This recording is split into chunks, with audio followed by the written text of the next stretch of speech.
जय मसीह। आजको यो सुन्दर समयको लागि प्रभुलाई धन्यवाद। ग्रेस अफ गड च्यानलमा हजुरहरूलाई स्वागत गर्दछु। आज हामी यशायाको पुस्तक 12 अध्यायलाई पढ्न गइरहेका छौँ, जहाँ मुक्तिका इनारहरू र आनन्दको भजनको बारेमा लेखिएको छ। आउनुहोस् हाम्रो हृदयहरूलाई तयार गरौँ र प्रभुको आशिषमय वचन सुनौँ। यशाया 12 प्रशंसाका भजनहरू।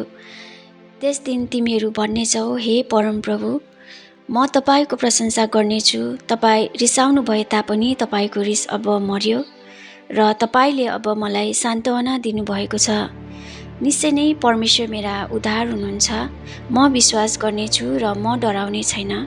परमप्रभु नै मेरो शक्ति र भजन हुनुहुन्छ। उहाँ नै मेरा उद्धार हुनुभएको छ। आनन्दसित तिमीहरूले उद्धारको इनारबाट पानी भर्नेछौ।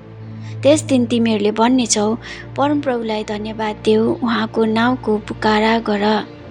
उहाँले के गर्नुभएको छ जाति जातिहरूका बीचमा प्रचार गर, अनि उहाँको नाउँ उच्च पारिएको छ भनी घोषणा गर। परमप्रभुको भजन गाओ, किनकि उहाँले महिमापूर्ण कामहरू गर्नुभएको छ। सारा पृथ्वीले यो कुरा जानुन्। हे सियोनका मानिसो, उच्च स्वरले कराऊ र आनन्दले गाओ, किनकि तिमीहरूका बीचमा इजरायलका परम पवित्र महान हुनुहुन्छ। प्रभुलाई धन्यवाद होस् आजको यो सुन्दर वचनको लागि।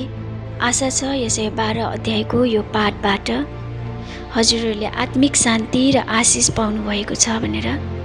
यस्तै अन्य बाइबल पाठ र आत्मिक भिडियोहरू हेर्नको लागि कृपया यो भिडियोलाई लाइक अनि सेयर गरिदिनुहोला, अनि च्यानललाई सब्स्क्राइब गर्न नभुलिदिनुहोला, ताकि यस्तै आशिषमय वचनहरू हजुरहरूको प्रियजनहरूसम्म पनि पुग्न सकोस् भनेर।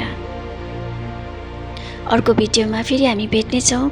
परमेश्वरले यहाँलाई धेरै आशिष दिउन्।